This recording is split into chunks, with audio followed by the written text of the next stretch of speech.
My Lords, I confess I felt a frisson of excitement to see the long-awaited Higher Education Freedom of Speech Bill in the gracious speech, at last free speech on the agenda.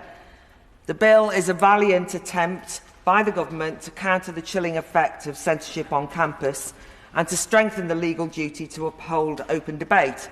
Hurrah for that.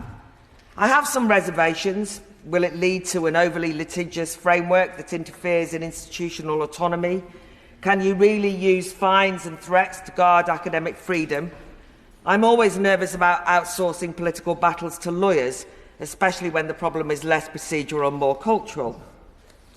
But to those who insist that free speech on campus is hyped up reactionary scaremongering, tell that to Lisa Keogh, a law student at Abertay University, facing a career-threatening disciplinary action for discrimination for merely arguing biological facts about men and testosterone and women and vaginas in a seminar on feminism.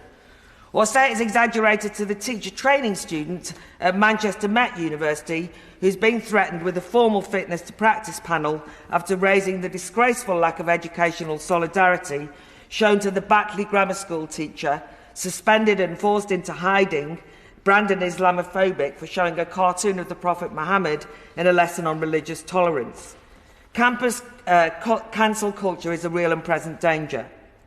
But I've chosen to speak today because if the government posits itself as a champion of free speech on campus, I'm worried that aspects of two of the bills listed here seriously threaten free expression off campus.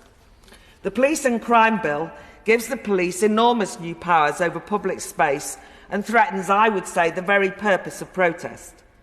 It's most likely playing on the popular irritation with the undoubtedly antisocial, nihilistic and misanthropic tactics of groups like Extinction Rebellion.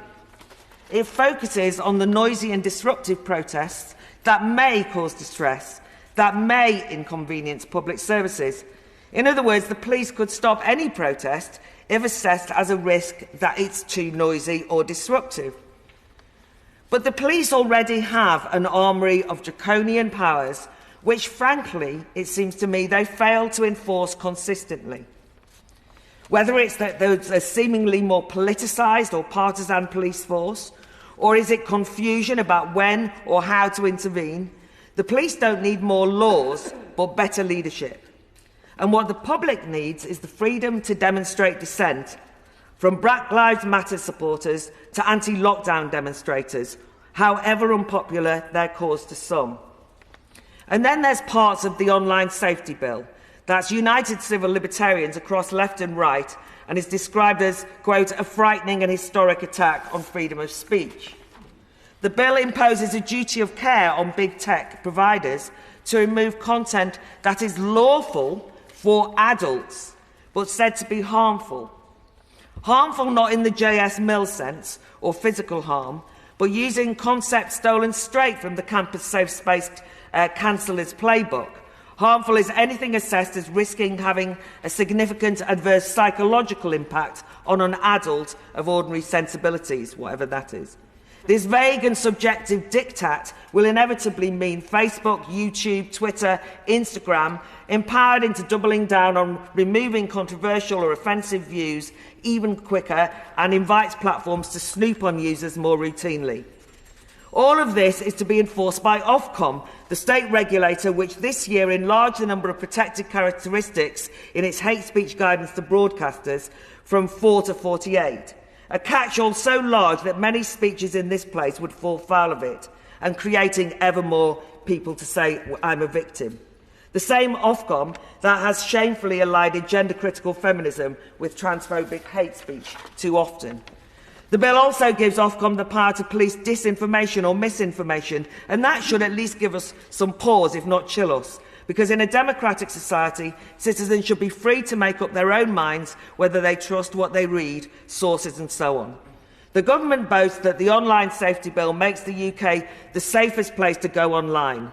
The danger instead is that it makes the UK a world leader in monitoring and sanitising dangerous views online. I've heard many eloquent and passionate speeches from my noble friend here opposing laws used to criminalise protest and free speech. But usually they're talking about other countries, such as Hong Kong and Zimbabwe. I hope to hear equally compelling opposition closer to home, and I hope the government will resolve its split personality approach. Are you free speech champions or world-beating censors?